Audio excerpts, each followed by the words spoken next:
ನಮಸ್ಕಾರ ವೀಕ್ಷಕರೇ, ಈ ಸಂಜೆ ನ್ಯೂಸ್ಗೆ ಸ್ವಾಗತ. ಕೆಜಿಎಫ್ ನಂತಹ ಸೂಪರ್ ಡೂಪರ್ ಹಿಟ್ ನಂತರ ಮತ್ತೆ ಕನ್ನಡ ಚಿತ್ರರಂಗ ಸೊರಗುತ್ತಿದೆ ಎಂಬ ಸಿಡಿಮಿಡಿಗಳು ಹೆಚ್ಚಾಗುತ್ತಿದೆ. ಕಾಂತಾರ, ಕಾಟೇರ ಚಿತ್ರಗಳ ಯಶಸ್ಸಿನ ಬಳಿಕ ನಟ ದರ್ಶನ್ ಚಿತ್ರದುರ್ಗದ ರೇಣುಕಾಸ್ವಾಮಿ ಕೊಲೆ ಪ್ರಕರಣದಲ್ಲಿ ಆರೋಪಿಯಾಗಿ ಜೈಲು ಪಾಲಾದ ಬಳಿಕ ಸ್ಯಾಂಡಲ್ವುಡ್ಗೆ ಮತ್ತೆ ಗರಬಡಿದಂತಾಗಿದೆ. ಸಂಕಷ್ಟ ನಿವಾರಣೆಗೆ ಕಲಾವಿದರ ಸಂಘದಲ್ಲಿ ಹಲವು ರೀತಿಯ ಪೂಜೆ ಯಜ್ಞಗಳನ್ನು ಮಾಡಲಾಯಿತು. ಈ ನಡುವೆ ಬಿಡುಗಡೆಯಾಗಿರುವ ದುನಿಯಾ ವಿಜಯ್ ನಟನೆಯ ಭೀಮಾ, ಗೋಲ್ಡನ್ ಸ್ಟಾರ್ ಗಣೇಶ್ ನಟನೆಯ ಕೃಷ್ಣಂ ಪ್ರಣಯ ಸಖಿ ಚಿತ್ರಗಳು ಯಶಸ್ಸಿನ ಹಾದಿಯಲ್ಲಿದ್ದು ಮತ್ತೆ ಗಾಂಧಿನಗರದ ಮಂದಿಯ ಮುಖ ಅರಳುವಂತೆ ಮಾಡಿದೆ. 15 ವರ್ಷಗಳ ಹಿಂದೆ ಇದೇ ನಟರ ಜೋಡಿ ಯಶಸ್ಸು ನೆಲಕಚ್ಚಿದ ಚಿತ್ರರಂಗಕ್ಕೆ ಬೂಸ್ಟರ್ ಟ್ಯಾನಿಕ್ ನೀಡಿತ್ತು. ಯೋಗರಾಜ್ ಭಟ್ ನಿರ್ದೇಶನದ ಮುಂಗಾರು ಮಳೆ ಬಿಡುಗಡೆಯಾದಾಗ ಗಣೇಶ್ ಇನ್ನೂ ಗೋಲ್ಡನ್ ಸ್ಟಾರ್ ಆಗಿರಲಿಲ್ಲ. ಸೂರ್ಯ ನಿರ್ದೇಶನದ ದುನಿಯಾ ಬಿಡುಗಡೆಯಾದಾಗ ವಿಜಯ್ಗೆ ಕರಿಚಿರತೆ ಎಂಬ ಬಿರುದುಗಳು ಇರಲಿಲ್ಲ. ಈಗಿನಂತೆ ಆಗಲೂ ಚಿತ್ರರಂಗ ಒಂದು ಸಣ್ಣ ಬ್ರೇಕ್ಗಾಗಿ ಕಾದು ಕುಳಿತಿತ್ತು. ಖ್ಯಾತ ನಟರ ಚಿತ್ರಗಳು ಬಿಡುಗಡೆಯಾದರೂ ಚಿತ್ರಮಂದಿರಗಳು ಖಾಲಿ ಹೊಡೆಯುತ್ತಿದ್ದವು. ನೆರೆ ರಾಜ್ಯಗಳ ಅನ್ಯ ಭಾಷೆಯ ಚಿತ್ರಗಳು ಕರ್ನಾಟಕದಲ್ಲಿ ದುಡ್ಡು ದೋಚುತ್ತಿದ್ದವು. ಅಂತಹ ಸಂದರ್ಭದಲ್ಲಿ ಗಣೇಶ್ ಮತ್ತು ವಿಜಯ್ ಅವರ ನಟನೆಯ 2 ಚಿತ್ರಗಳು ಕಮಾಲ್ ಮಾಡಿದ್ದವು.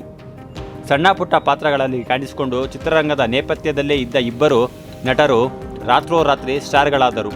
ಈ ಇಬ್ಬರು ಹುಡುಗರು ಕಮಾಲ್ ಮಾಡಿದ್ದಾರೆ ಎಂದು ಗಂಧದ ನಾಡಿನ ಸಾಂಸ್ಕೃತಿಕ ಲೋಕದ ಗಣ್ಯರು ಮೆಚ್ಚುಗೆ ವ್ಯಕ್ತಪಡಿಸಿದರು. ಅಲ್ಲಿಂದ 5-6 ವರ್ಷ ಗಂಧದ ಗುಡಿಯಲ್ಲಿ ಯಶಸ್ಸಿನ ಸುವಾಸನೆ ಹರಡಿತ್ತು. ಈಗ ಮತ್ತೆ ಮಂಕು ಕವಿದಿದೆ. ಪೂಜೆ ಪುನಸ್ಕಾರಗಳು ನಡೆಯುತ್ತಿವೆ. ಈ ಸಂದರ್ಭದಲ್ಲಿ ಬಿಡುಗಡೆಯಾಗಿರುವ ಭೀಮಾ ಮತ್ತು ಕೃಷ್ಣಂ ಪ್ರಣಯ ಸಖಿ ಜನರನ್ನು ಚಿತ್ರಮಂದಿರಕ್ಕೆ ಬರುವಂತೆ ಮಾಡುತ್ತಿದೆ.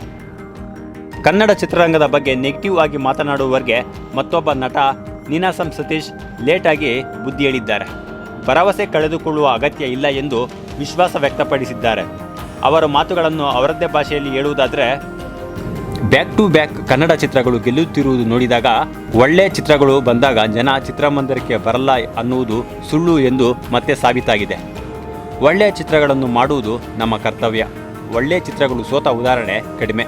ಚಿತ್ರರಂಗದ ಬಗ್ಗೆ ಬರೀ ಕೆಟ್ಟ ಉದಾಹರಣೆಗಳನ್ನೇ ಕೊಡುತ್ತಾ ನೆಗೆಟಿವ್ ವಿಷಯಗಳನ್ನು ನಿರ್ಮಾಪಕರು ಮತ್ತು ತಂತ್ರಜ್ಞರಿಗೆ ತುಂಬುವುದು ಸರಿಯಲ್ಲ. ಚಿತ್ರಗಳಿಗೆ, ಚಿತ್ರರಂಗಕ್ಕೆ ಕೊನೆಗಾಲ ಎಂಬುದೇ ಇಲ್ಲ. ಅಂಥ ಕೊರೋನಾ ಸಂದರ್ಭದಲ್ಲೇ ಮೈ ಕೊಡವಿ ನಿಂತ ಚಿತ್ರರಂಗ ಯಾವುದಕ್ಕೂ ಬಗ್ಗಿಲ್ಲ. ಬ್ಯಾಕ್ ಟು ಬ್ಯಾಕ್ ಕಮರ್ಷಿಯಲ್ ಚಿತ್ರಗಳ ಅವಶ್ಯಕತೆ ಇರೋದು ಸತ್ಯ.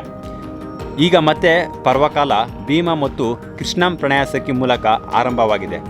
ಟಿವಿ ಬಂದಾಗ ಸಿನಿಮಾ ಕತೆ ಮುಗೀತು ಅಂದರು, ಮುಗಿಯಲಿಲ್ಲ.